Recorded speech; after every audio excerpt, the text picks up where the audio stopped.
हे दोस्तों नमस्कार, एक बार फिर से स्वागत है आपके अपने YouTube चैनल देव जी के ट्रिक्स में।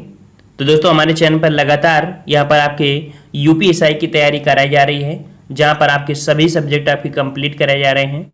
और हमने आपको बता दिया है कि रात 8:30 बजे, रात 8:30 बजे आने से फ़ायदा ये होगा कि जितने भी प्रैक्टिस सेट हम आपको करवाते हैं किसी भी एग्जाम के लिए, चाहे लेखपाल के लिए हो या ऑल टोटल इंडिया के कोई भी एग्जाम हो, हम सबसे पहले ही सॉल्व करवा देते हैं 8:30 बजे रात को। तो जो टेस्ट पेपर आप यहाँ पर सॉल्व कर रहे हैं इसके पहले भी सॉल्व किया जा चुका है आपके 8:30 बजे यहाँ पर टेस्ट जो आपका होता है। ठीक है, तो चलते हैं, स्टार्ट करते हैं। निराला द्वारा रचित ललित गीतों का संग्रह कौन सा है? यहाँ पर जवाब देना है और आपका जवाब सही हो जाएगा, ऑप्शन राइट। यहाँ पर ए नंबर गीतिका।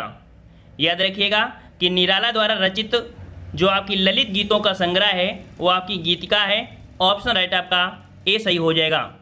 नेक्स्ट क्वेश्चन दिया गया है कि बाह का सामान्य बहुवचन बताइए। बाह का बहुवचन बताना है और यहाँ पर जवाब आने शुरू हो चुके हैं। बाह का सामान्य बहुवचन, चलिए सभी लोग दीजिए जवाब। सभी लोग, जितने लोग जुड़ चुके हैं सभी लोग यहाँ पर कमेंट करेंगे। चलिए बिल्कुल सही जवाब है, ऑप्शन राइट आपका हो जाएगा बी नंबर, बाहें होता है। ठीक है, बाह का सामान्य बहुवचन क्या होता है? बाहें होता है, ऑप्शन आपका बी सही हो जाएगा। नेक्स्ट क्वेश्चन दिया है कि रौघड़ी बोली कहाँ बोली जाती है? रौघड़ी बोली कहाँ बोली जाती है? चलिए थोड़ा सा टफ हो सकता है और यहाँ पर सही जवाब हो जाएगा ऑप्शन राइट 3 का ऑप्शन आपका डी हो जाएगा, आपके हरियाणा में। याद रखिएगा हरियाणा में बांगर, देखिए एक और भी होती है बोली बांगर। ठीक है, तो बांगर और राघड़ी ये बोली आपके कहाँ है? हरियाणा में बोली जाती है। ठीक है, और नेक्स्ट क्वेश्चन को आते हैं। क्वेश्चन आपसे अगला पूछा गया है कि काठ की हांडी बार बार नहीं चढ़ती है, इस लोकोक्ति का अर्थ क्या है? इस प्रश्न का जवाब सभी लोगों का सही आना चाहिए और यहाँ पर आपका सही जवाब हो जाएगा ऑप्शन राइट, बिल्कुल सही जवाब है, ऑप्शन आपका सही हो जाएगा। छल कपट का व्यवहार हमेशा नहीं चलता है, सी नंबर। नेक्स्ट क्वेश्चन दिया गया है कि दिए गए वाक्यों में से सही वाक्य का चयन करें। यहाँ पर कह रहा है यद्यपि वह बीमार था परंतु वह मेला गया। ये तो पॉइंट आपका गलत हो जाएगा, है ना। यद्यपि वह बीमार था तद्यपि वह मेले में गया, तो यहाँ पर सही जवाब हो जाएगा ऑप्शन बी। याद रखिएगा जहां पर यद्यप होता है वहीं पर आपका तद्यप होता है। ठीक है, तो ऑप्शन राइट आपका हो जाएगा कौन सा? ऑप्शन बी सही हो जाएगा। नेक्स्ट क्वेश्चन दिया गया है कि निम्न में से कौन सा क्रिया विशेषण का भेद नहीं है? क्रिया विशेषण का भेद नहीं है। चलिए यहां पर सही जवाब क्या हो जाएगा? तो यहां पर देखिए आपका स्थानवाचक भी होता है, कालवाचक होता है, रीतिवाचक, परिमाणवाचक और गुणवाचक। यहाँ पर जो जवाब है ऑप्शन आपका बी, आपका जातिवाचक, ये क्रिया विशेषण का भेद नहीं होता है। इस क्वेश्चन दिया है कि उपमेय और उपमान के बीच समानता बतलाने या बताने वाले शब्दों को कहते हैं। उपमेय और उपमान के बीच जब समानता बताते हैं ऐसे शब्दों को हम लोग वाचक बोलते हैं। याद रखिएगा ऑप्शन आपका यहाँ पर बी हो जाएगा, वाचक। नेक्स्ट क्वेश्चन दिया गया है कि प्रश्न संख्या आपका दिया गया है 9 से 11। कह रहा आपसे शरीर की सुंदरता है उसका चेहरा और उसके चेहरे की सुंदरता है उसकी आंखें। देखिए भाई यहाँ पर साथियों जवाब क्या सही होगा? यहाँ पर अगर ऑप्शन में भर दिया जाए कि शरीर की सुंदरता होता है, देखिए शरीर की सुंदरता होता है चेहरा, देखिए यहाँ के हिसाब से लगाइएगा चेहरा और उसकी आंखें, तो चेहरे के साथ होता लगेगा और आंखों के साथ होती लगेगा। तो यहाँ पर आपका क्या भरा जाएगा? ए नंबर, कि शरीर की सुंदरता होता है उसका चेहरा और चेहरे की सुंदरता होती है उसकी आंखें। ऑप्शन आपका यहाँ पर ए आपका मिलान सही हुआ। नेक्स्ट क्वेश्चन दिया है कि भारत विश्व की उन प्रथम सभ्यताओं में से है जहां सिक्कों का प्रचलन शुरू हुआ था। देखिए यहाँ पर आपका जो जवाब हो जाएगा आपका डी बिल्कुल सही हो जाएगा। ठीक है, यहाँ पर जहां सिक्कों का प्रचलन शुरू हुआ था, 10 का ऑप्शन आपका ए सही हो जाएगा। नेक्स्ट 10 का ऑप्शन आपका डी सही हो जाएगा। ठीक है, माफ करिए, डी नंबर आपका होगा प्रचलन। नेक्स्ट क्वेश्चन आपसे अगला पूछा गया है कि जिन वर्णों का उच्चारण स्वतंत्र होता है उन्हें कहते हैं। जिन वर्णों का उच्चारण स्वतंत्र होता है उन्हें क्या कहते हैं? बहुत ही अच्छा प्रश्न है और हमेशा पूछा जाता है। बिल्कुल सही जवाब है 11 का ऑप्शन आपका डी हो जाएगा, उन्हें स्वर कहते हैं। क्या बोलते हैं? स्वर बोलते हैं। नेक्स्ट क्वेश्चन दिया है कि हरिवंश राय बच्चन ने अपने इंग्लैंड प्रवास काल में कौन सा गीत संग्रह लिखा? तो यहाँ पर आपका सही जवाब क्या हो जाएगा? तो 12 का ऑप्शन राइट, आपका जवाब यहाँ पर आपका हो जाएगा ए नंबर, प्रणय पत्रिका। ठीक है, प्रणय पत्रिका है जो कि एक काव्य संग्रह है। ठीक है, और ये गीत संग्रह आपका है, और जो कह सकते हैं कि इन्होंने इंग्लैंड प्रवास के द्वारा कह सकते लिखे थे। अच्छा, यहाँ हरिवंश राय जो बच्चन थे, ये प्रसिद्ध किस वजह से हुए थे? इनकी एक काव्य संग्रह थी मधुशाला, और एक थी मधुबाला, एक थी मधुकलश। ये 3 ऐसी काव्य संग्रह हैं जिनकी वजह से हरिवंश राय बच्चन बहुत ही ज़्यादा प्रसिद्ध हुए थे। ठीक है, तो यहाँ पर आपका जवाब हो जाएगा प्रणय पत्रिका। नेक्स्ट क्वेश्चन दिया है कि क्रिया के जिस रूप से वर्तमान में क्रिया के संदेह का बोध हो वहाँ पर काल होता है। देखिए, यहाँ पर वर्तमान भी है, यहाँ पर संदेह है। ठीक है, तो यहाँ पर देख सकते हैं कि जिस रूप से वर्तमान में क्रिया के संदेह का बोध हो तो उसे संदिग्ध वर्तमान कहते हैं। ठीक है, क्या बोलते हैं? संदिग्ध वर्तमान काल होगा। ठीक है, ऑप्शन आपका सी सही हो जाएगा। नेक्स्ट क्वेश्चन दिया है कि विशेषणों में तुलना के आधार पर कितनी अवस्थाएं होती हैं? आपने पढ़ा होगा विशेषण, और विशेषण की आपकी जो अवस्थाएं होती हैं आपने पढ़ा था ना कि 3 अवस्थाएं होती हैं। ठीक है, वो 3 अवस्थाएं जो कि ऑप्शन आपका यहाँ पर हो जाएगा ए नंबर, आपका 3 अवस्थाएं। ठीक है, और ये 3 अवस्थाएं कौन सी होती हैं? मूलावस्था, उत्तरावस्था और उत्तमावस्था। ठीक है, ऑप्शन आपका ए सही हो जाएगा। नेक्स्ट क्वेश्चन है, हानि का विलोम है, हानि का विलोम। चलिए, हानि का विलोम शब्द क्या होता है? तो हानि का विलोम बिल्कुल इजी है, सबका जवाब सही है। हानि का विलोम लाभ होता है। नेक्स्ट क्वेश्चन है कि घर की आय का हिसाब माँ ही रखती है। यहाँ पर आय का विलोम पूछा गया है, इजी क्वेश्चन आपके हैं। आय का विलोम, और बिल्कुल सही जवाब आ रहे हैं, सभी के सही जवाब आ रहे हैं। और एक बार सभी लोग वीडियो लाइक कर दो जितने लोग नहीं लाइक करे हो।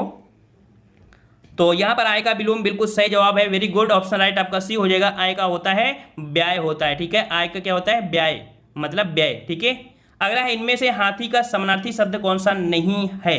देखिए, हाथी का समानार्थी नहीं है। यहाँ पर दिया है हस्त। हस्त क्या होता है? हस्त होता है हाथ का। क्या होता है? हाथ का होता है। तो यहाँ पर आंसर आपका पहला ही मिल गया है। ठीक है, और देखो, हस्ती, दंती और करी ये हाथी के समानार्थी होते हैं। ठीक है, पर्याय होते हैं। यहाँ पर कह सकते हैं ए नंबर आपका हो जाएगा हस्त। ठीक है, यह हस्त हाथी का समानार्थी नहीं है। ठीक है, अगला है कि इनमें से तुरंग किसका समानार्थी शब्द है? इनमें से तुरंग किसका समानार्थी है? चलिए जवाब दीजिए। 18 नंबर सही जवाब क्या हो जाएगा? 18 का जवाब यहाँ पर सही ऑप्शन बी हो जाएगा। बिल्कुल सही है, वेरी गुड, ऑप्शन आपका बी हो जाएगा, घोड़ा। ठीक है, क्या होगा? घोड़ा हो जाएगा। और नेक्स्ट क्वेश्चन का आते हैं। क्वेश्चन आपसे अगला दिया गया है कि नीचे दिए गद्यांश को यहाँ पर पढ़ना है। देखिए, 19 से लेके आपकी 21 तक दिए हैं जो कि आपके गद्यांश है। ठीक है, चाहे तो आप पढ़ सकते हैं और चाहे तो आप स्किप कर सकते हैं। वैसे भी आपके हाथ में पेपर होगा और अपने अकॉर्डिंग आप करेंगे ही कि सबसे पहले पढ़ लेंगे और इसके बाद निकालते जाएंगे। हो सकता है डायरेक्ट निकालते जाएं, ऑफलाइन में कोई दिक्कत नहीं होती है। यहाँ पर दिया गया है जो कि 20 नंबर में कि बड़प्पन शब्द में प्रत्यय पूछा है। देखिए, बड़प्पन शब्द में आपसे पूछा है प्रत्यय, बड़प्पन में प्रत्यय पूछा है। अब देखिए, यहाँ पर जो सही होगा तो क्या होगा? बड़प्पन शब्द एक कैसा है? ये बड़प्पन शब्द एक भाववाचक संज्ञा है। ठीक है, भाववाचक संज्ञा है, बड़े होने के भाव को दर्शा रहा है। यहाँ पर बड़ प्लस पन योग से बना है, अर्थात पन शब्द जो आपका है ये आपका प्रत्यय है। ऑप्शन आपका सी हो जाएगा। नेक्स्ट क्वेश्चन दिया है कि निम्न में से कौन सा फूल शब्द का पर्यायवाची है? कौन सा फूल शब्द का पर्यायवाची है? चलिए जवाब दीजिए यहाँ पर। और यहाँ पर ज़्यादा कह सकते हैं पेपर टफ नहीं है, अच्छा पेपर आपका है। और यहाँ पर देख सकते हैं कि अभी जो एग्ज़ाम हुए थे जनवरी के करीब, ठीक है, जूनियर असिस्टेंट वगैरह, वहाँ पर देखो कितनी ईजी आपकी हिंदी आई थी। सभी बच्चों ने यहाँ पर काफ़ी अच्छे नंबर लेके आए थे। सभी बच्चे लगभग पूरा करके पेपर आए थे। तो परेशान मत होइए, एग्जाम में आप बैठोगे तो हिंदी जो आपकी है वो बिल्कुल सरल ही लगेगी आपको। ठीक है, तो यहाँ पर फूल शब्द का पर्यायवाची पूछा है जो कि आपका जवाब भी हो जाएगा प्रसून। ठीक है, प्रसून। नेक्स्ट क्वेश्चन आपसे अगला पूछा गया है, कर आपसे समित शब्द का बहुवचन बताइए। समित शब्द का बहुवचन, जो कि जवाब यहाँ पर आने शुरू हुए हैं और सही जवाब हो जाएगा समितियां। समितियां ऑप्शन आपका बी हो जाएगा, समितियां। नेक्स्ट क्वेश्चन है, मैथिली के सुप्रसिद्ध कवि हैं। मैथिली के सुप्रसिद्ध कवि, अर्थात यहाँ पर मैथिली जो है वो आपकी किसकी है? तो यहाँ पर विद्यापति किसकी है? आपकी विद्यापति। ऑप्शन आपका यहाँ पर डी हो जाएगा। ठीक है, यहाँ पर 23 का ऑप्शन डी हो जाएगा। विद्यापति को मैथिली साहित्य में सबसे ऊंचा दर्जा प्राप्त है। ठीक है, और इसके बाद गोविंद दास का नाम आता है। ठीक है, नेक्स्ट क्वेश्चन आपसे अगला पूछा गया है, रिक्त स्थान भरें। कर आपसे विश्व में 5 व्यक्तियों में से 4 व्यक्ति विकास देश में रहते हैं, अर्थात यहां पर अगर भरा जाए क्या कि विश्व में प्रत्येक 5 व्यक्तियों में से 4 व्यक्ति विकासशील देश में रहते हैं। यहां पर ऑप्शन आपका सी हो जाएगा, प्रत्येक और आपका शील हो जाएगा। समझ में आ गया ना? सी नंबर आपका हो जाएगा। और यहीं पर रिलेटेड आपको यहाँ पर बता दें कि हाल ही में यहाँ पर जो विकासशील और विकसित जो देश थे, है ना, आपने नाम सुना था विकासशील देश, विकसित देश, ये श्रेणियों को हटा दिया गया है। ठीक है, ये श्रेणियों को हटा दिया गया है। अब आपकी 4 श्रेणियां आपकी बनाई गई हैं, जिसमें से आपका भारत जो आता है वो तृतीय श्रेणी में आता है, निम्न मध्य कुल में आता है। ठीक है, निम्न मध्य वर्ग के अंतर्गत आता है, तीसरे वाले में। ठीक है, ये अपडेटेड क्वेश्चन आपका है। चलिए नेक्स्ट क्वेश्चन का आते हैं। क्वेश्चन आपसे अगला है कि निम्न में से कौन सा शब्द बिल्ली शब्द का पुल्लिंग है? बिल्ली शब्द का पुल्लिंग सही जवाब है, बिल्कुल सही जवाब है। सभी का जवाब यहां पर हो जाएगा। बिल्ली का होता है बिलाव। क्या होता है? बिलाव होता है। ऑप्शन आपका बी सही हो जाएगा। नेक्स्ट क्वेश्चन है कि दिए गए वाक्यों में से सही वाक्य बताइए। चलिए यहां पर सही वाक्य आपका देखना है कि उसके अंग अंग काटे गए, उसके अंग अंग काटे गए। यहाँ पर उनके है, यहाँ पर देखिए उनके हैं और इस पे उसके है, और यहाँ पर उनका है। ठीक है, तो यहाँ पर देख सकते हैं कि उनका अंग अंग काटा गया, उसका अंग अंग काटा गया। देखिए भाई क्या सही भरा जाए यहाँ पर? चलिए सभी लोग बताइए क्या भरा जाएगा, फटाक से आंसर दीजिए। तो यहाँ पर देखो काफी बच्चों के गलती भी आ रहे हैं, आपको सही बता रहे हैं। यहाँ पर देखिए जो अंग होते हैं अर्थात जो बॉडी होती है, बॉडी जो होती है वो हमेशा एक वचन में आती है। ठीक है, वचन जो आपकी बॉडी होती है, हर एक अंग जो होते हैं वो आपके एक वचन में होते हैं। तो एक वचन के अकॉर्डिंग आपको यहाँ पर पूरा करना पड़ेगा, जो कि उसका होगा, उसका अंग अंग काटा गया। ठीक है, तो ऑप्शन आपका यहाँ पर डी हो जाएगा। यहाँ पर अंग के हिसाब से आपको लगाना है। ठीक है, इस हिसाब से, क्योंकि बहुवचन नहीं है तो गए शब्द आप नहीं लगा सकते। जल का समानार्थी नहीं है। देखो नहीं शब्द है, हमने आपको बहुत बार बताया है कि नहीं शब्द पर फोकस करिए। कहीं ऐसा नहीं कि आपने जल लगाया और तुरंत पानी लगा दिया, है ना, तो ऐसा नहीं लगाना है। यहाँ पर जल का समानार्थी नहीं है। तो यहाँ पर देख सकते हैं कि नीर है, अम्बु है और पानी है, लेकिन जो नल है तो नल से तो पानी निकलता है ना, निकलता है ना। तो ऑप्शन आपका क्या हो जाएगा 28 का? ऑप्शन सी सही हो जाएगा। नेक्स्ट क्वेश्चन दिया है कि जब से है आंख लगी तब से ना आंख लगी। यहां पर बताना इनमें से कौन से अलंकार का प्रयोग हुआ है। जब से है आंख लगी तब से ना आंख लगी। यहां कह रहा है आंख लगी है और यहां कह रहा है आंख नहीं लगी है, तो एक दूसरे का विरोध कर रहे हैं ना। क्या कर रहे हैं? विरोध कर रहे हैं। और जब विरोध करते हैं तो क्या हो जाएगा? विरोधाभास हो जाएगा। सिंपल सा है, ऑप्शन आपका बी सही हो जाएगा। समझ में आ गया? चलिए, और नेक्स्ट क्वेश्चन है कि किन शब्दों से वचन की पहचान नहीं होती?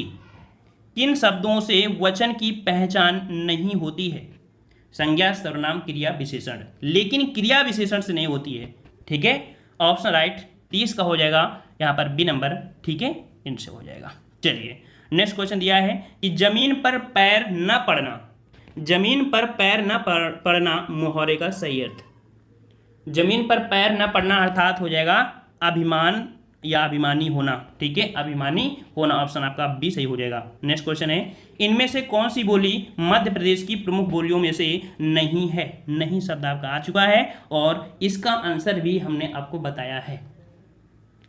तो यहाँ पर मध्य प्रदेश में आपकी निमाड़ी है, मालवी है, बुंदेली है। यहाँ पर देखो बांगर, बांगर जो अभी हमने आपको बताया था हरियाणवी के अंतर्गत, है ना, तो ऑप्शन आपका डी हो जाएगा। ये आपके मध्य प्रदेश के अंतर्गत नहीं आती है। नेक्स्ट क्वेश्चन का आते हैं। क्वेश्चन आपसे अगला है कि विद्वान का स्त्रीलिंग बताइए। विद्वान का स्त्रीलिंग, विद्वान का स्त्रीलिंग यहाँ पर 33 का ऑप्शन राइट सही जवाब हो जाएगा। वेरी गुड, बिल्कुल सही जवाब है, बिल्कुल सही जवाब है। ऑप्शन आपका सी हो जाएगा, विदुषी हो जाएगा। ठीक है, नेक्स्ट क्वेश्चन है कि यह निबंध मैं लिखा हूं, इस अशुद्ध वाक्य के लिए शुद्ध वाक्य का चयन करिए। यह निबंध मैं लिखा हूं, तो मैं तो नहीं होगा, मुझे पता है क्या होगा, मैंने होगा। यहाँ पर मैं की जगह क्या होगा? मैंने। और मैंने कहा है आपकी सिर्फ एक ही में तो दिया है, ऑप्शन आपका यह निबंध मैंने लिखा है, सी नंबर। नेक्स्ट क्वेश्चन दिया है मधुशाला किसके द्वारा रचित है? ये आपको बार बार और हमेशा देखने को मिल रही है। ठीक है, मधुशाला किसकी है? मधुशाला आपकी डी नंबर आपके हरिवंश राय बच्चन की है। ठीक है, अभी हमने बताया था मधुशाला, मधुकलश, मधुबाला, है ना, ये काफ़ी प्रसिद्ध इनकी हैं कृतियाँ। नेक्स्ट क्वेश्चन है कि कोई कमाए कोई खाए, इसके अर्थ को दर्शाती सही लोकोक्ति बताइए। कोई कमाए और कोई खाए, तो यहाँ पर देख सकते हैं क्या हो जाएगा, अंधे पीसे कुत्ता खाए। ठीक है, ऑप्शन आपका ए हो जाएगा। ठीक है ना, ऑप्शन ए हो जाएगा। नेक्स्ट क्वेश्चन दिया है कि लोहा मानना मुहावरे का अर्थ बताइए। लोहा मानना, और लोहा मानना का सही जो आपका जवाब हो जाएगा वो आपका क्या होगा, तो ऑप्शन राइट आपका यहाँ पर ए हो जाएगा, श्रेष्ठता स्वीकारना।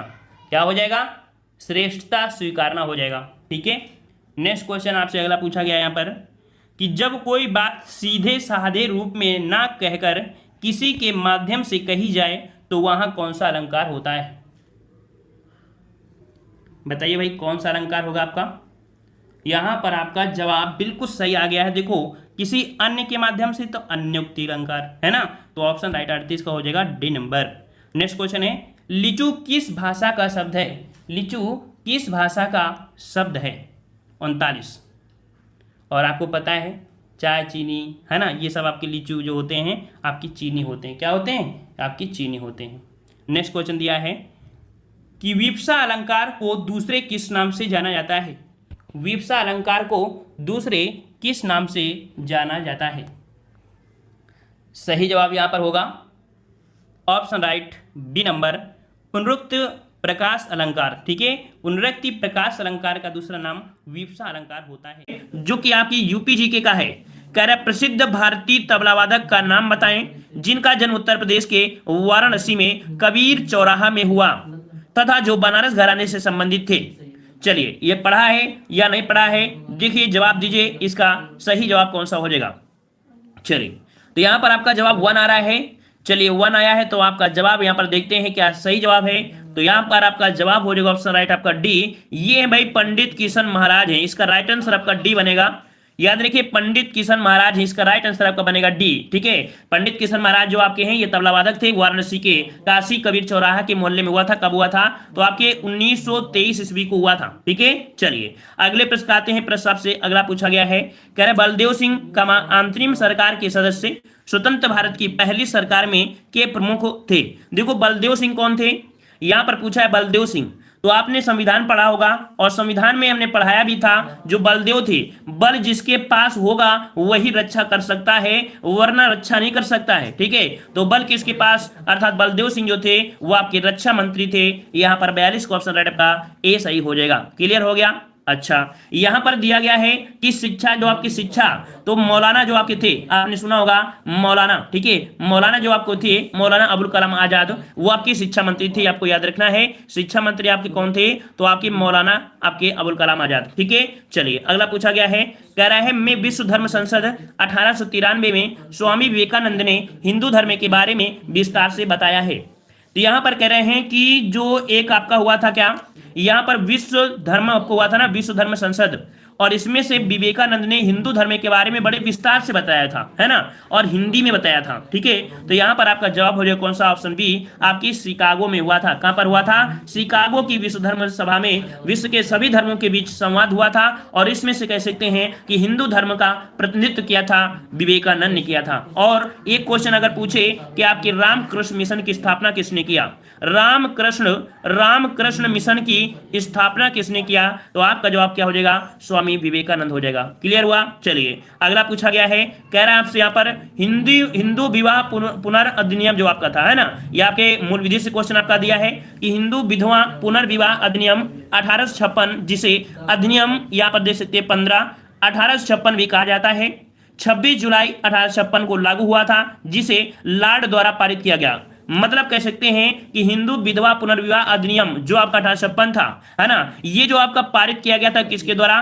तो लॉर्ड तो लगा ही दिया है क्योंकि सबके आगे लॉर्ड आएगा ही इनमें चारों में। तो आपका जवाब होगा कौन सा 44 में ऑप्शन आपका बनेगा, यहां पर आपका जवाब सी आ रहा है, बिल्कुल सही है, लॉर्ड कैनिंग हो जाएगा। ठीक है, कौन हो जाएगा, लॉर्ड कैनिंग। आपको पता भी होगा कि 1856 का जो 1857 की क्रांति हुई थी उसके बाद कैनिंग आपके आ चुके थे। ठीक है, तो यहां पर आपका जवाब कौन हो जाएगा, सी हो जाएगा। ठीक है, चलिए अगला प्रश्न आपसे पूछा गया है कि निम्नलिखित में से कौन सी नदी थार रेगिस्तान से होकर बहती है, कौन सी नदी थार रेगिस्तान से होकर बहती है। हमने इस प्रश्न के बारे में कई तरीके से बताया है कि ये जो आपकी है लूनी नदी, कौन सी है, लूनी नदी है जो थार रेगिस्तान से होकर बहती है, और कहा जाए तो इसे लवड़ी नदी के नाम से भी जानते हैं, लवड़ी नदी के नाम से जानते हैं, या खारी, मतलब कह सकते हैं कि ये आते आते जो आपकी कह सकते हैं गुजरात में खंबात की खाड़ी आते आते आते क्या होती है, गायब हो जाती है। कौन सी, तो आपकी लूनी नदी। ठीक है, अगला पूछा गया है कि जनवरी 2019 में भारत का सर्वोच्च शांति काल वीरता सम्मान 2000 जो आपका दिया गया ना, वीरता सम्मान अशोक चक्र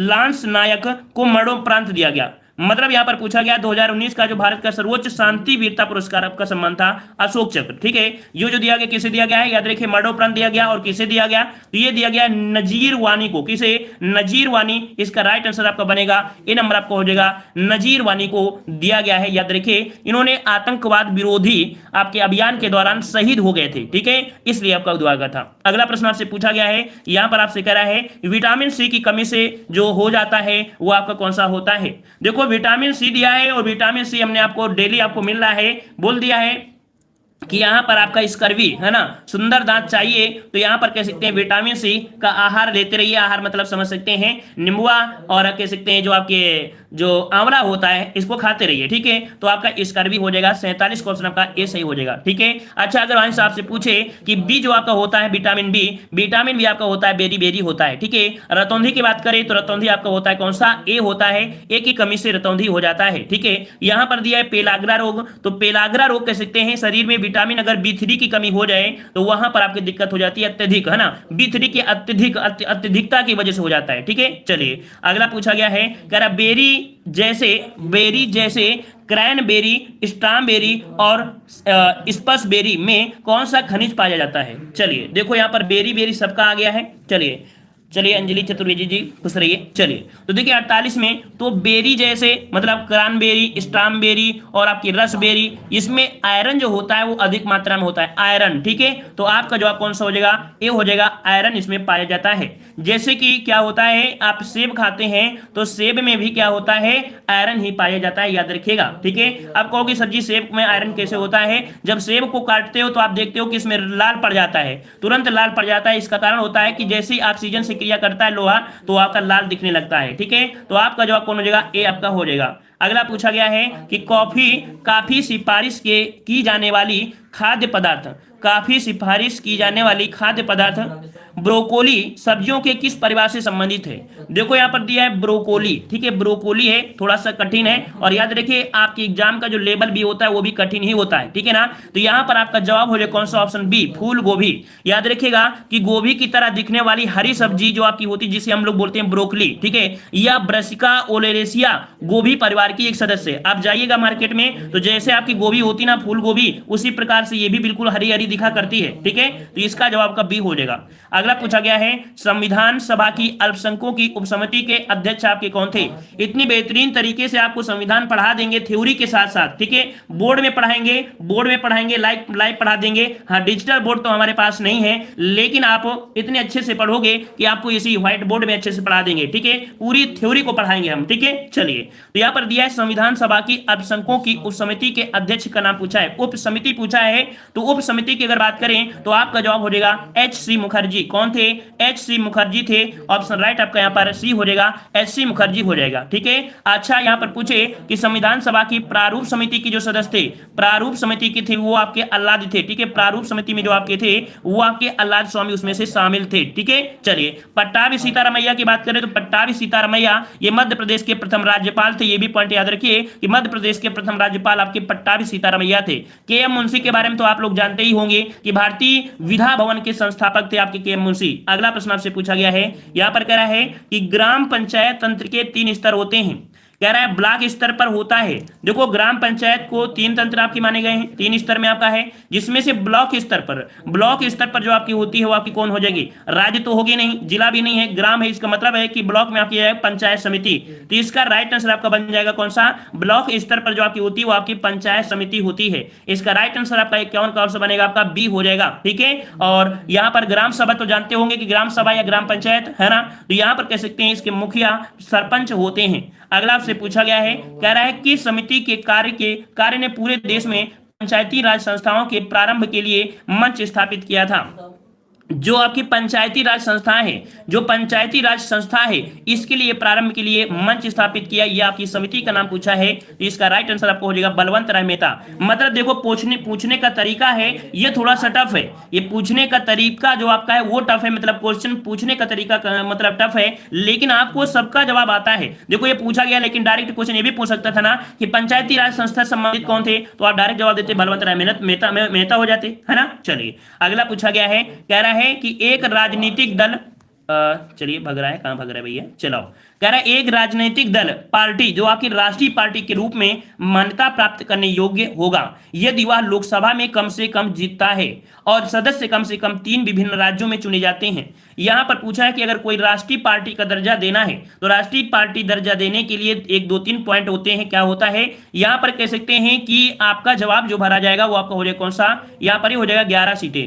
मतलब 11 सीटें हो, चाहे वो आपके एक राज्य हो चाहे 2 राज्य हो, मतलब कम से कम 3 राज्यों में वो आपके चुने जा सकते हैं।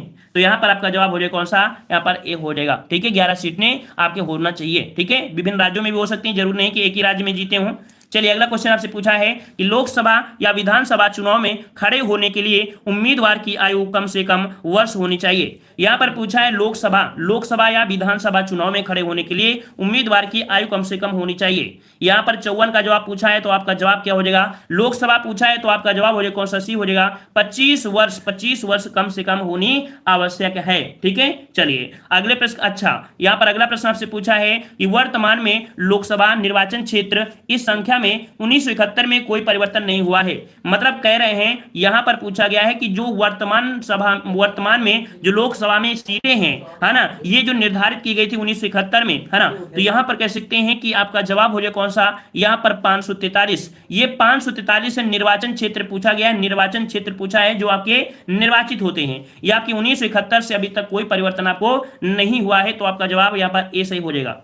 अगला आपसे पूछा गया है 2001 और 2011 की जनगणना के बीच भारत की जनसंख्या में जो वृद्धि हुई है वो आपकी कितनी हुई है। यहां पर कह सकते हैं जो आपकी वृद्धि हुई है आपके 10 वर्षों में, तो आपके 10 वर्षों में जो वृद्धि हुई है वो आपकी कितनी हुई है, तो याद रखिए 17.70 की वृद्धि हुई है। इसका राइट आंसर आपका जवाब हो जाएगा यहाँ पर बी नंबर 17.70 आपका हो जाएगा। ठीक है, अगले प्रश्न को बढ़ते हैं। प्रश्न आपसे अगला है कि इक्विटी शेयर कैपिटल से निश्चित ब्याज वहन निधि अनुपात को कहा जाता है।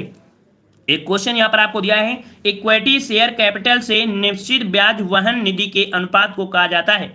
जब प्रश्न आपको ना पता हो तो ऐसे प्रश्नों को आप एग्जाम पे छोड़ दीजिएगा। ठीक है, मतलब ऐसा नहीं कि पूरा का पूरा करोगे नहीं तो भी दिक्कत होगी। ठीक है, ये एग्जाम की बात हो रही है, यहाँ की बात नहीं हो रही, यहाँ तो हम आपको बताने के लिए है ही। यहाँ पर 57 का ऑप्शन आपका बने कौन सा, यहाँ पर बी हो जाएगा पूंजी लाभ अनुपात। क्या होता है, पूंजी लाभ अनुपात होता है, यहाँ पर आपका जवाब हो जाएगा आपका बी हो जाएगा। ठीक है, इक्विटी शेयर कैपिटल से निश्चित ब्याज वहन निधि अनुपात को क्या कहते हैं, पूंजी लाभ अनुपात कहते हैं। ये परिभाषा आपकी होती है। अगला पूछा गया है संविधान द्वारा विचार की गई लोकसभा की अधिकतम ताकत क्या है। अधिकतम ताकत मतलब होती है सीटें, ताकत मतलब क्या होता है, सीटों को ही बोलते हैं। यहां पर आपका जवाब क्या हो जाएगा, तो अधिकतम जो आपकी पूछा गया है तो आपका जवाब सही कौन सा हो जाएगा, जल्दी से लॉक करिए। ऐसे प्रश्नों को तो आप धुआं कर दो बिना ही कह सकते हैं हमारे जवाब देने से पहले। यहां पर सी आ रहा है और सी आ रहा है तो बिल्कुल सही जवाब है 552 हो जाएंगी, 552। ठीक है, अगला पूछा गया है कि भारत के संविधान के किस संशोधन अधिनियम ने पंचायती राज को एक संवैधानिक निकाय यहां पर बनाया है। तो आपको पता है जो पंचायती राज था ये स्टार्टिंग में तो नहीं था, लेकिन एक संशोधन हुआ और ये संशोधन के बाद पंचायती राज आपके अस्तित्व में आया। और ये पंचायती राज जो अस्तित्व में आया कब आया, यहां पर आपका जवाब हो जाएगा 73वां संशोधन। याद रखिए 1992 में 73वां संशोधन हुआ जिसमें से पंचायती राज संस्था को एक संवैधानिक निकाय बना दिया गया। ऑप्शन राइट आपका यहां पर ए सही हो जाएगा। ठीक है ना, और अगर पूछे कि किसके द्वारा, तो बलवंत राय मेहता की जो आपकी सिफारिश थी, समिति थी, उनके द्वारा आपका ये सिफारिश लागू किया गया था। अच्छा, बलवंत राय मेहता जो व्यवस्था थी इन्होंने सिफारिश किया था वो आपके 1957, ये वाला आपका रूल यहाँ पर फॉलो हुआ है। ठीक है, अगला पूछा गया है कि इनमें से कौन सा भारत में पंचायती राज की 3 स्तरीय प्रणाली में एक प्रस्तर नहीं है। पंचायती राज प्रणाली में 3 स्तर होते हैं और 3 स्तर में इनमें से कौन शामिल नहीं है। तो देखो ग्राम स्तर पर जो होती है वो ग्राम पंचायत होती है, ग्राम स्तर पर। ठीक है, खंड स्तर पर जो होती है वो पंचायत समिति होती है। ठीक है, खंड स्तर पर आपकी पंचायत समिति होती है और जिला स्तर पर होता है जिला परिषद, जिला स्तर पर होती है जिला परिषद। तो भाई आपका स्तर कौन सा बचा है, डी वाला, तो आपका नगर परिषद इनमें से एक स्तर नहीं है। ठीक है, चलिए अगला आपसे पूछा है कि इनमें से कौन सी भारतीय संविधान की एक महत्वपूर्ण विशेषता नहीं है। मैक्सिमम क्वेश्चन आपके किससे रहेंगे, आपके संविधान से रहेंगे, याद रखिएगा। ठीक है, मतलब आपकी पॉलिटी अगर आपकी मजबूत है तो आपको अगर हम बोले कि मूल विधि भी ना पढ़ो तो 4-5 क्वेश्चन आपके मूल विधि के होंगे, लेकिन मैक्सिमम फोकस आपको किस पर होगा, आपके संविधान पर होना चाहिए, याद रखिए। चलिए इनमें से कौन सी भारतीय संविधान की एक महत्वपूर्ण विशेषता नहीं है। ठीक है, नहीं है। तो देखो आपसे पूछा गया है कि यह एक लिखित संविधान है, तो आप क्या बोलोगे कि हाँ सर जी, यहां पर जो आपका संविधान है यह लिखित संविधान है और यह विश्व से मांग मांग कर इतना बड़ा कर दिया गया है कि विश्व का सबसे बड़ा लिखित संविधान आपका हो चुका है। ठीक है ना। अच्छा, दूसरा आपसे यहां पर पूछा गया है, क्या रहा है, यहां पर आपसे कह रहा है, अच्छा तो यहीं पर विशेषता आपको दिया है, तो आपका जो दूसरा दिया है अनुमेय, मतलब इसे संशोधित किया जा सकता है। जी हाँ, इसे संशोधित किया जा सकता है। आपको भी पता है कि हमारे संविधान में संशोधन होते रहते हैं, मतलब ये भी आपका है संशोधन किया जा सकता है। ठीक है, अच्छा अगले पॉइंट में आते हैं। कह रहा है कि यह एकल है, मतलब आपके भारतीय जो संविधान है वो एकल नागरिकता आपको देता है, एकल नागरिकता, मतलब एकल नागरिकता भी आपको पता ही है कि आपका क्लियर है। चौथा पॉइंट दिया है इसे राज्य के राज्यपाल, संसद और विधायकों के परामर्श से संशोधित किया जा सकता है। तो भाई याद रखिए, राज्यपाल से कोई लेना देना आपके नहीं है। यहां पर जो संशोधन होते हैं वो आपके किससे होते हैं, संसदों से आपके होते हैं। यहां पर राज्यपाल से कोई लेना देना नहीं है, याद रखिएगा। तो गलती किसमें आ गई, डी में हो गई, है ना। धैर्यता से पढ़ेंगे आनंद आ जाएगा, है ना। और यहां तो भाई हम नौटंकी तो नहीं होगी भाई, है ना, के सामने है। चलिए इनमें से कौन सा कारक नहीं है जो भारतीय संविधान के निर्माण में योगदान देता है। भारतीय संविधान के निर्माण में योगदान देता है, या बताइए कौन सा कारण नहीं है। तो आपको पता है कि आपका भारतीय संविधान जो बना है वो आपके ब्रिटेन के संसदीय लोकतंत्र से बना है, रूस में समाजवादी क्रांति से बना है, अमेरिका में अधिकारों में जो विधेयक है उनके अनुसार बना है, लेकिन औद्योगिक क्रांति का संबंध हमारे संविधान से कोई लेना देना नहीं है। तो आपका जवाब यहाँ पर ए हो जाएगा। ठीक है, अगले प्रश्न को आते हैं। प्रश्न आपसे अगला दिया गया है कि इनमें से कौन सा बैंक और उनकी टैगलाइन के बीच एक असंगत मिलान है। मतलब यहां पर हर एक बैंक की एक टैगलाइन होती है, अपनी एक पहचान होती है, वही पहचान आपसे पूछा गया है और इसमें से असंगत है, ये आपके यहां पर बताना है कौन सा असंगत है। चलिए यहां पर 63 वाले में देखिएगा, यहां पर कह रहा है पंजाब स्टेट, जो भारतीय स्टेट बैंक है उसका है a banker to every Indian, मतलब ये पॉइंट आपका सही है। दूसरा दिया है पंजाब नेशनल बैंक का, कह रहा है बढ़ती नाम का जिंदगी, बढ़ती का नाम जिंदगी, ये गलत है। ठीक है, इसका टैगलाइन है the name you can bank open, क्या होता है, the name you can bank open, ये होता है। तो बी वाला आपका यहां पर गलत है। वहीं पर आपका जो सी नंबर है कोटक महिंद्रा का है कि आपका इसका जो टैगलाइन है वो आपका है लेटेस्ट मेन मनी सिंपल। और चौथा जो दिया है देना बैंक, इसका है स्टेट फैमिली बैंक, ये आपके सही है, लेकिन बी वाला आपका गलत है। इसका होता क्या है, इसका होता है the name you can bank open. ठीक है, चलिए अगर आपसे पूछा गया है, कह रहा है गांधी जी के गांव सर्वोदय के आदर्श ने बताया कि एक आदर्श गांव को कुछ शर्तों को पूरा करना होगा, इनमें से क्या शर्तों में से नहीं है। देखिए यहां पर फिर से समझिए क्योंकि समझने वाली चीज है यहां पर। ठीक है, गांधी जी के गांव सर्वोदय के आदर्श ने बताया कि एक आदर्श गांव को कुछ शर्तों को पूरा करना होगा, इनमें से क्या शर्त इनमें से आपकी नहीं है। तो पहला पॉइंट दिया है कि जाति व्यवस्था को समाप्त किया जाना चाहिए। गांधी जी का मानना था कि अगर जाति व्यवस्था को समाप्त कर दिया जाए तो ये गांव एक आदर्श गांव हो सकता है। ठीक है, दूसरा आपका दिया है भाईचारे की भावना विकसित करने के लिए पूजा स्थान। तो भाई भाईचारे के लिए पूजा करना ये क्या जरूरी होता है क्या, भाईचारा आपको लगाना है अगर हिंदू मुस्लिम में करना है, क्या पूजा करना होगा क्या, ये तो कहीं नहीं बताया गया है, मतलब बी नंबर आपका यहाँ पर गलत हो गया। ठीक है, वहीं पर दिया है इसमें धर्मशाला और छोटी छोटी डिस्पेंसरी होनी चाहिए, ये सही है। भोजन कपड़ों के मामलों में आत्मनिर्भर होना चाहिए, ये भी गांधी जी ने कहा था। ठीक है ना, लेकिन पूजा अर्चना करने के लिए नहीं बोला है कि पूजा अर्चना करो तभी आपको जात प्रथा खत्म होगी, ऐसा तो नहीं है। ठीक है, अगला क्वेश्चन दिया है, कह रहा है गलत मिलान की पहचान करें। कह रहा है कि फाउंटेन पेन, माफ करिए, फाउंटेन पेन जो दिया है, फाउंटेन पेन के जो आविष्कारक हैं वो आपके यहां पर दिया है वाटरमैन। तो बिल्कुल सही है, वाटरमैन है, पूरा पूरा नाम याद रखिए, लुइस एडिसन वाटरमैन। ठीक है, पहला पॉइंट सही है। दूसरा दिया है अमीटर, अमीटर का दिया है किसने आपकी बनाया है, तो जैकरॉन जॉनसन ने नहीं बनाया है, याद रखिए। इसका आविष्कार किसने किया है, डेक्सलर ने किया है। किसने किया है, अमीटर का आविष्कार किया है डेक्सलर, डेक्सलर ने किया है अमीटर का आविष्कार। ठीक है, वहीं पर जो आपका दिया है बैरोमीटर, वो आपके कौन है, तो आपका टेरिसली है, और एनिमेशन के हैं आपके एलिन रेनरोड है। तो ऑप्शन आपका बी यहां पर गलत था। अगला दिया गया है कि अस्थायी रूप से संग्रहित डेटा के लिए उपयोग किया जाने वाला शब्द क्या है। देखो, अस्थायी रूप से, कंप्यूटर आपने पढ़ा होगा, ट्रिपल सी आपने दिया होगा, थोड़ा बहुत तो ज्ञान होगा ही कंप्यूटर में। तो दिया है अस्थायी रूप से, अस्थायी रूप से संग्रहित डेटा के लिए उपयोग किया जाने वाला जो शब्द होता है उसे क्या कहते हैं, तो इसे बोलते हैं कैश डेटा। क्या बोलते हैं, कैश डेटा।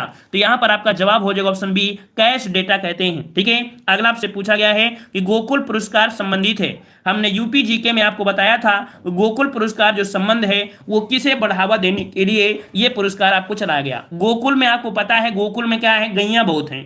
गोकुल में कृष्ण भगवान गाय बहुत चराते थे और गाय से निकलता क्या है, दूध निकलता है। तो याद रखिएगा, आपका जवाब हो जाएगा ऑप्शन बी, दुग्ध उत्पादन में सहकारिता को बढ़ावा देने के लिए गोकुल पुरस्कार से सम्मानित किया गया, मतलब संबंधित है। और हर साल देखा जाए तो गोकुल पुरस्कार प्रदान भी किया जाता है लोगों को। ठीक है, अगला दिया है भारत और पाकिस्तान के बीच ताशकंद समझौता कब हुआ था। चलिए जवाब दीजिए कि भारत और पाकिस्तान के बीच जो ताशकंद समझौता हुआ है, ताशकंद समझौता हुआ है वो कब हुआ था। 68 का जवाब देना है। चलिए 68 नंबर आपको पूछा गया है, तो यहां पर आपका जवाब हो जाएगा ऑप्शन राइट आपका ए, 1966। कब हुआ था भाई, 1966 में। अगर डेट भी पूछता है तो आप डेट भी बता सकते हो कि 10 जनवरी। ठीक है, कब, तो 10 जनवरी 1966 को युद्ध हुआ था जो आपका 1965 में, उसी के दौरान यहाँ पर ताशकंद समझौता हुआ था। ताशकंद में किया गया जो आपका था, अब उज्बेकिस्तान में है। याद रखिए, जो ताशकंद है वो आपके उज्बेकिस्तान में वर्तमान में है। अगला पूछा गया है, निम्न में से कौन सा पुर्तगाली उपनिवेशक नहीं था। पुर्तगाली उपनिवेशक नहीं था मतलब पुर्तगालियों ने कहां पर कब्जा नहीं किया था, कहां पर ये लोग फोकस नहीं किए थे। तो देखो, पुर्तगालियों ने यहां पर बंबई दिया है, यहां पर है हुगली है, चोल है।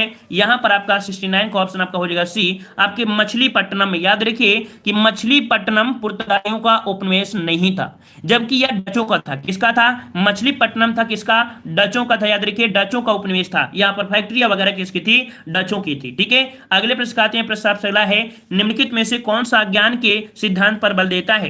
ज्ञान का सिद्धांत पूछा गया है, ज्ञान के सिद्धांत पर बल कौन सा होता है। वीडियो को लाइक करते चलिए भाई, सभी लोग वीडियो को लाइक करते चाहिए, है ना, एनर्जी देते रहिए आप लोग भी। तो लगातार हम लोग यहाँ पर मेहनत कराते रहेंगे, तैयारी कराते रहेंगे, है ना, बिना किसी निस्वार्थ भाव के। आप लोगों से उम्मीद रहेगी कि आप लोग यहाँ पर डेली का डेली क्लास देते रहें, और आपके सिलेक्शन में कहीं ना कहीं एक हमारा भी सहयोग रहेगा कि आपके सिलेक्शन में हमारा कुछ ना कुछ अंशदान रहेगा। ठीक है, तो चलिए यहाँ पर दिया है ज्ञान के सिद्धांत पर बल देता है। यहाँ पर देखो ज्ञान के सिद्धांत दिया है, तो आपका जवाब क्या हो जाएगा, यहाँ पर जो उपनिषद होते हैं, क्या होते हैं, उपनिषद, ये हिंदू धर्म का महत्वपूर्ण श्रुति ग्रंथ है ना, ये वेदक ग्रंथ का अभिन्न माना गया है। तो आपका जवाब यहाँ पर डी हो जाएगा। ठीक है, अगले प्रश्न आते हैं। प्रश्न आपसे अगला है कि जम्मू और कश्मीर राज्य का वर्तमान उप मुख्यमंत्री कौन है। देखो यहां पर पूछा है जम्मू और कश्मीर राज्य का वर्तमान उप मुख्यमंत्री कौन है, यहां पर आपसे जवाब पूछा गया है। तो भाई जवाब दीजिए, 71 का जवाब कौन सा हो जाएगा। चलिए, तो यहां पर आपका जवाब देखो, जम्मू कश्मीर में राजपालन शासन था, तो यहां पर कह सकते हैं इसको आप मत लगाइएगा। वैसे आपका करंट अफेयर है, करंट अफेयर को आपको अलग से करा देंगे। ठीक है, वैसे उस समय का जब क्वेश्चन आपकी छापी गई थी तो आपके निर्मल कुमार थे, और हो सकता है अभी भी हो, है ना। ये करंट अफेयर का आपको क्वेश्चन है, करंट अफेयर आपको अलग से कराना है। ठीक है, चलिए अगला पूछा गया है, ये भारत का प्रथम चल पुलिस थाना कहां पर कार्यरत है। देखिए, ये भारत का प्रथम चल पुलिस थाना है। ठीक है, ये कहां पर कार्यरत है, यहां पर कहां पर है, तो ये आपके होशियारपुर, होशियारपुर कहां पड़ता है, तो आपके पंजाब में पड़ता है। याद रखिए, इसका राइट आंसर आपका बनेगा ए नंबर। होशियारपुर कहां पर है, तो आपके पंजाब में है, पंजाब में है। ये भारत का प्रथम चल पुलिस थाना है। यह थाना वहां के नागरिकों को उनके दरवाजे पर सेवा प्रदान करता है। याद रखिए, दरवाजे पर सेवा प्रदान करने वाला आपका कह सकते हैं चल पुलिस थाना है। क्या बात है, ऐसी अगर सुविधा हो जाए तो यहाँ पर आज जितने क्राइम होते हैं ये क्राइम कम हो, रेपिस्ट कम हो, हर प्रकार की सुविधाएं प्रदान हो सकती हैं। क्या बात। चलिए अगला है कि 1 मेगाबाइट कितने के बराबर होता है। कंप्यूटर के भी क्वेश्चन रहेंगे, 2 से 3 क्वेश्चन कंप्यूटर भी हो सकते हैं।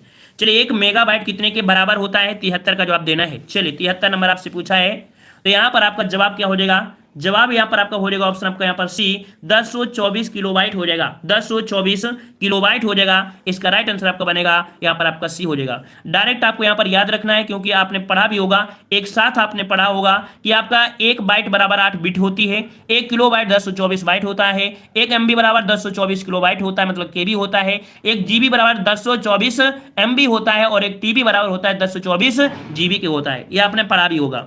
अगला क्वेश्चन आपसे दिया है कि दंड संहिता, जो दंड प्रक्रिया संहिता की किस धारा के अंतर्गत तलाशी वारंट जारी किया जाता है? देखो, अगर तलाशी वारंट आपका है, ठीक है, तलाशी के लिए जैसे आपके घर में है, अगर आपको उनको संदेह होता है तो आपके घर की तलाशी ले सकते हैं, आप उसमें से मना नहीं कर सकते हैं। संदिग्ध रूप में होगा तब भी आप यहाँ पर तलाशी आपको देना पड़ जाएगा। तो यहाँ पर याद रखिए 74 का ऑप्शन आपका हो जाएगा कौन सा? धारा 93, ठीक है, धारा 93 के तहत तलाशी वारंट जारी किया जा सकता है। ऑप्शन आपका बी हो जाएगा। अगला आपसे पूछा गया है कि जब पुलिस थाने के आपके भरसाधक अधिकारी को उस थाने की समीक्षाओं के अंदर संज्ञेय अपराध की किए जाने की इम्तिया दी जाती है, तो वो क्या होता है? ये आपका दिया गया है 75 नंबर में। तो देखो यहां पर कह सकते हैं संज्ञेय अपराध है, ठीक है, संज्ञेय अपराध है, और इसमें से जो आपका होता है क्या होता है? डायरेक्ट पढ़ लीजिए, क्योंकि क्वेश्चन ये बहुत दूर तक आपका है। इसका राइट आंसर आपका सी होगा, ठीक है। इम्तला देने वाले मजिस्ट्रेट के पास जाने को निर्देश किया जाएगा, मतलब बोला जाएगा आपके मजिस्ट्रेट के पास जाने के लिए। इसका ऑप्शन राइट आपका यहाँ पर सी हो जाएगा। अगला क्वेश्चन आपसे पूछा है, कह रहा है भारतीय दंड संहिता में सद्भाव शब्द परिभाषित है। जो सद्भाव शब्द आपका है, इसके बारे में जो परिभाषित किया गया है, ये किसमें परिभाषित किया गया है?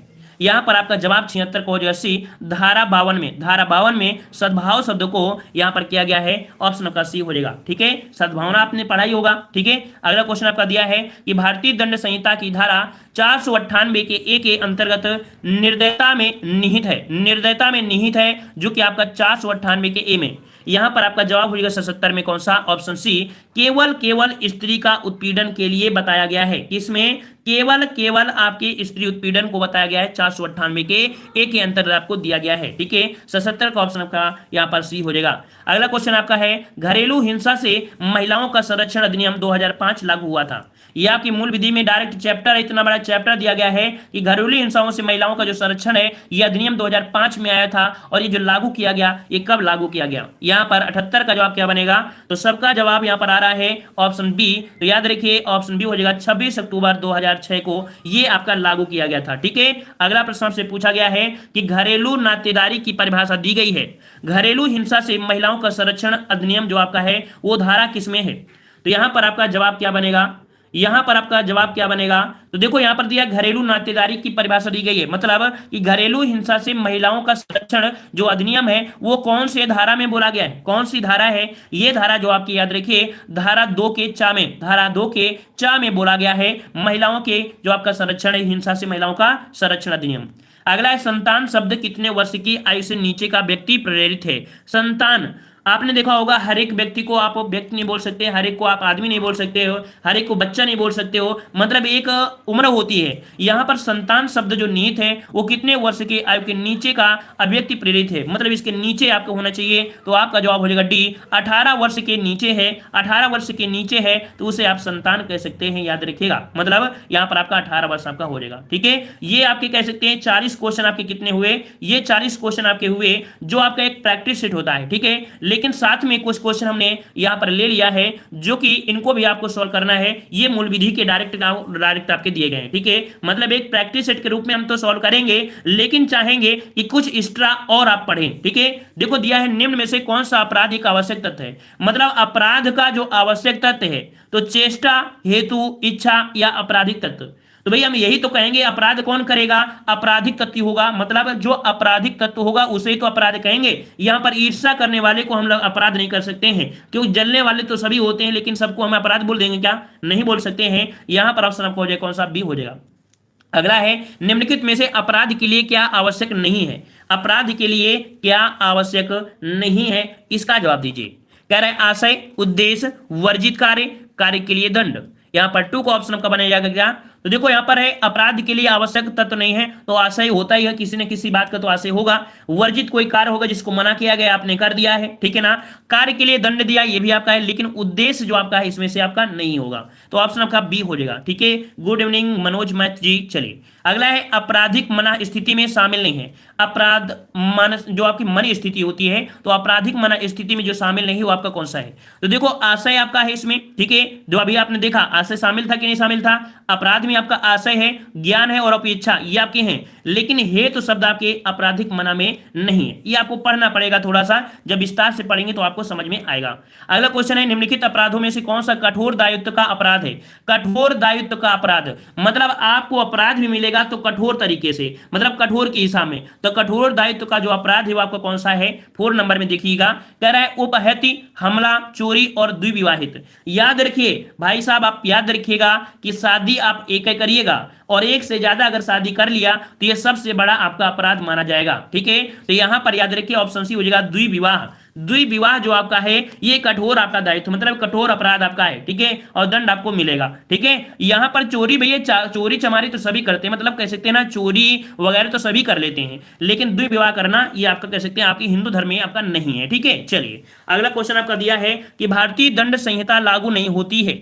भारतीय दंड संहिता लागू नहीं होती है, ये किस पर लागू नहीं होती है? मतलब आईपीसी की जो आपकी धाराएं होती हैं वो किस पर नहीं लागू कर सकते हैं? तो आपकी राजनयिक जो आपके अभिकर्ता होते हैं, ठीक है, युद्ध अपराधों पर और विदेशी शत्रु पर ये आईपीसी आपकी धाराएं लागू नहीं होती है। मतलब ऑप्शन राइट आपका हो जाएगा कौन सा? यहां पर डी हो जाएगा उपयुक्त सभी। अगला क्वेश्चन दिया है कि भारतीय दंड संहिता की कौन सी धारा भारत से परे किए गए अपराध लागू होने की बात करती है? भारत से परे मतलब यह हुआ कि आप भारत के बाहर हैं, भारत के बाहर की बात कर रहे हैं कि भारत से परे मतलब ये बात भारत की नहीं है, दूसरों के लिए है। तो अगर वो अपराध करते हैं उनके लागू करने की बात जो की गई है वो की गई है धारा 3 और धारा 4 में। धारा 3 और धारा 4 में है, जो आपराधिक आपका नहीं है, मतलब कह सकते हैं अपने भारतीय नहीं दूसरे वाले होंगे, ठीक है। अगला क्वेश्चन आपसे पूछा गया है कि भारतीय दंड संहिता की धारा 10 में शब्द स्त्री का घोतक है, मतलब स्त्री के बारे में जो बोला गया है वो धारा 10 में है, लेकिन यहां पर स्त्री शब्द आपका जो होगा वो किस आयु की स्त्री पर लागू हो सकता है? किस आयु की स्त्री पर यहां पर स्त्री का घोतक शब्द आपका होगा? याद रखिए 7 का ऑप्शन कौन सा हो जाएगा? किसी भी आयु की स्त्री पर। याद रखिएगा अगर स्त्री शब्द है धारा 10 में तो वो किसी भी आयु की स्त्री हो सकती है। यहां पर ऑप्शन आपका बी सही हो जाएगा, ठीक है। अगला क्वेश्चन आपका दिया है, कह रहा है कि भारतीय दंड संहिता की हर परिभाषा, हर दंड तथा हर उपबंध असाधारण अपवाद के, साधारण अपवाद के अध्याधीन होता होगा। यह किस धारा में कहा गया है? देखो ये परिभाषा है, डायरेक्ट आपको पढ़ना ही पड़ेगा।